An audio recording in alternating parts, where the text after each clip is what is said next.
The history of all hitherto existing society is the history of class struggles. In the earlier epochs of history, we find almost everywhere a complicated arrangement of society into various orders. In ancient Rome, we have patricians, knights, plebeians, slaves. In the Middle Ages, feudal lords, vassals, guildmasters, journeymen, apprentices, serfs. Our epoch, the epoch of the bourgeoisie, possesses, however, this distinctive feature. It has simplified class antagonisms. Society as a whole is more and more splitting up into two great hostile camps, into two great classes directly facing each other, bourgeoisie and proletariat. The bourgeoisie has at last, since the establishment of modern industry and of the world market, conquered for itself, in the modern representative state, exclusive political sway. The executive of the modern state is but a committee for managing the common affairs of the whole bourgeoisie. The bourgeoisie has stripped of its halo every occupation hitherto honored and looked up to with reverent awe. It has converted the physician, the lawyer, the priest, the poet, the scientist into its paid wage laborers. It has left no other bond between people than naked self-interest, than callous cash payment. It has resolved personal worth into exchange value, and in place of the numberless indefeasible chartered freedoms, has set up that single unconscionable freedom, free trade. In one word for exploitation, veiled by religious and political illusions, it has substituted naked, shameless, direct, brutal exploitation. By freedom is meant, under the present bourgeois conditions of production, free trade, free selling and buying. The need of a constantly expanding market for its products chases the bourgeoisie over the whole surface of the globe.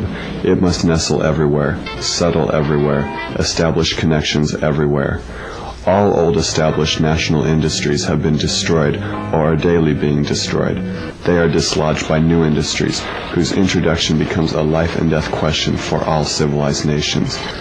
By industries that no longer work up indigenous raw material, but raw material drawn from the remotest zones. Industries whose products are consumed, not only at home, but in every corner of the globe.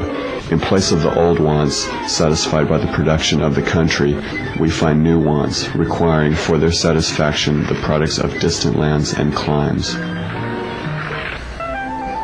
It compels all nations on pain of extinction to adopt the bourgeois mode of production. It compels them to introduce what it calls civilization into their midst, i.e., to become bourgeois themselves. In a word, it creates a world after its own image. It has agglomerated population, centralized the means of production, and has concentrated property in a few hands. Subjection of nature's forces to man, machinery, application of chemistry to industry and agriculture, steam navigation, railways, electric telegraphs, clearing of whole continents for cultivation, canalization of rivers. What earlier century had even a presentiment that such productive forces slumbered in the lap of social labor? Modern bourgeois society, with its relations of production, of exchange, and of property, a society that has conjured up such gigantic means of production and of exchange, is like the sorcerer who is no longer able to control the powers of the netherworld whom he has called up by his spells. In these crises there breaks out an epidemic that in all earlier epochs would have seemed an absurdity, the epidemic of overproduction. And how does the bourgeois get over these crises? On the one hand, by enforced destruction of a mass of productive forces, on the other, by the conquest of new markets, and by the more thorough exploitation of the old ones. The various interests and conditions of life within the ranks of the proletariat are more and more equalized in proportion as machinery obliterates all distinctions of labor and nearly everywhere reduces wages to the same low level. The proletarian movement is a self-conscious, independent movement of the immense majority, in the interests of the immense majority. The proletariat, the lowest stratum of our present society, cannot stir, cannot raise itself up without the whole superincumbent strata of official society being sprung up into the air. Now and then the workers are victorious, but only for a time. The real fruit of their battle lies not in the immediate result, but in the ever-expanding union of the workers. This union is furthered by the improved means of communication which are created by modern industry and which place the workers of different localities in contact with one another. We communists have been reproached with the desire of abolishing the right of personally acquiring property as the fruit of one's own labor, which property is alleged to be the groundwork of all personal freedom, activity, and independence.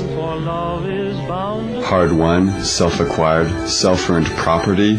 Do you mean the property of the petty artisan and of the small peasant? There is no need to abolish that.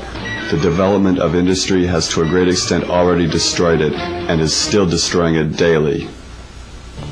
You are horrified at our intending to do away with private property, but in your existing society, private property is already done away with for 9/10 of the population. Its existence for the few is solely due to its non-existence in the hands of the 9/10. Communism deprives no one of the power to appropriate the products of society. All that it does is to deprive him of the power to subjugate the labor of others by means of such appropriation. The bourgeois claptrap about the family and education, about the haloed co-relation of parent and child, becomes all the more disgusting the more, by the action of modern industry, all family ties among the proletarians are torn asunder, and their children are transformed into simple articles of commerce and instruments of labor. The bourgeoisie has torn away from the family its sentimental veil, and has reduced the family relation to a mere money relation. Nothing is more ridiculous than the virtuous indignation of our bourgeois at the community of women which, they pretend, is to be openly and officially established by the communists. The communists have no need to introduce community of women. It has existed from time immemorial. The workers have no country. We cannot take from them what they have not got. Political power, properly so called, is merely the organized power of one class for oppressing another. In place of the old bourgeois society, with its classes and class antagonisms, we shall have an association in which the free development of each is the condition for the free development of all. The communists disdain to conceal their views and aims. They openly declare that their ends can be attained only by the forcible overthrow of all existing social conditions. Let the ruling classes tremble at a communist revolution. The proletarians have nothing to lose but their chains. They have a world to win. Workers of all countries, unite.